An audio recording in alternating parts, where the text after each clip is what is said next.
Chapter 29. Wow, the dress is so you, Lily, Rachel said. She looked over Lily's shoulder. She nodded her approval of the strapless bridal gown with the rose-patterned embroidered tooling.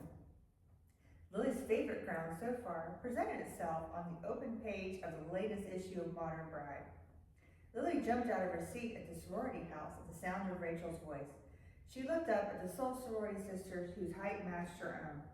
Rachel's copper hair blazed in all its glory, and those untamed curls framed her tiny face.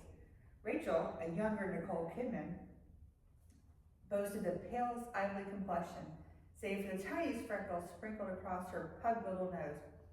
"I'm getting married," Grier finally proposed. Lily jumped up and down and squealed like a little girl. "Oh my God, I'm so happy for you, Lily." They simultaneously hugged and jumped up and down like schoolgirls, like sorority sisters. "I still can't believe it. I'm actually getting married." She clung to her longtime friend. The high-pitched sounds they made drew the attention of every pair of eyes in the front room of the sorority house. "Come on, let's go celebrate and drink shooters at the Porpoise." Rachel dragged Lily along to one of the students' favorite drinking holes just off campus, the Purple Porpoise. 1, 2, 3. Lily swallowed a shot of chilled Patron before Rachel. She sipped her bottle of Corona Light and said, "I'm still faster than you. You know me, I could never hold my liquor when we were students, let alone now." "When did we get so old? I swear every time I migrate back to Gainesville, the girls look younger and younger," Lily said. She shook her head from side to side in frustration. "Speak for yourself, honey. You're about to become an old married woman," Rachel laughed. "But now I'm beating you to the altar. I'm getting ahead of you," Lily said. Teasing Rachel seemed unavoidable as their competitiveness from college continued. Rachel's face wore her famous pouty look. She looked Lily missing on a daily basis. A sudden change came over her longtime friend. The seriousness of Rachel's expression grew as if she deliberately wanted to say something serious. "Tell me, what is it?" "Okay, promise you won't be mad for not telling you about this a long time ago." "Of course, I can never be mad at you," Lily said reassuringly. "Depending on what you've been hiding." "Okay, here it goes. Do you remember way back when, before you and Grier were mutually exclusive?" Rachel asked with her typical dramatic flair. "Yes, although it seems like a lifetime ago. Grier and I never became exclusive until we moved to New York City. It made perfect sense when we dated long distance. We never wanted to see other people. Good Lord, there's no finer male specimen on the planet than Grier. We simply both found ourselves unwilling to commit yet. We wanted to live our lives and enjoy our younger days without having to worry about getting away for a weekend or having to call each other every day. You're right, the arrangement never would have worked. Do you remember when I spent spring break in the Keys?" "How could I forget?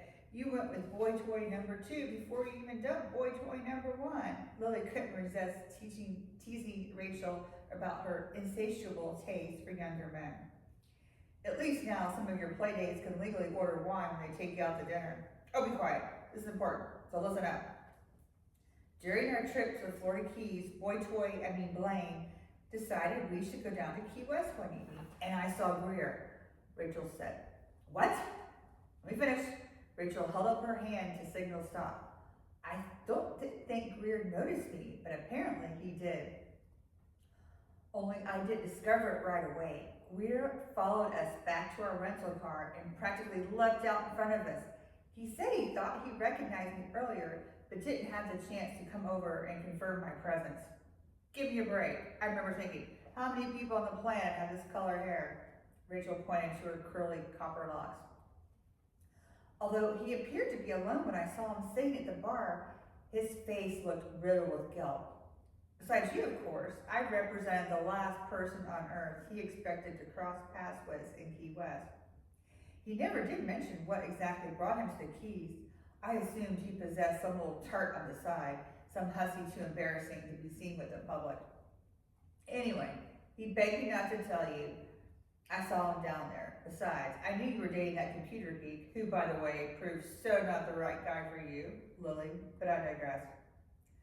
Please say you'll forgive me for not telling you about this earlier. I truly didn't think it mattered, or else I would have said something way back when. I'll understand if you never want to be my friend again, but I'll just curl up and die if you never speak to me for the rest of my life, Rachel said. It's all right, sweetie. I still love you. She embraced Rachel, truly fine with Rachel's confession. None of Grier's past really mattered anymore.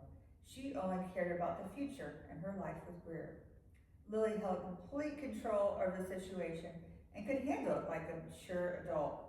She probably wouldn't even bother mentioning it to Grier anyway. Come back next time for the next chapter.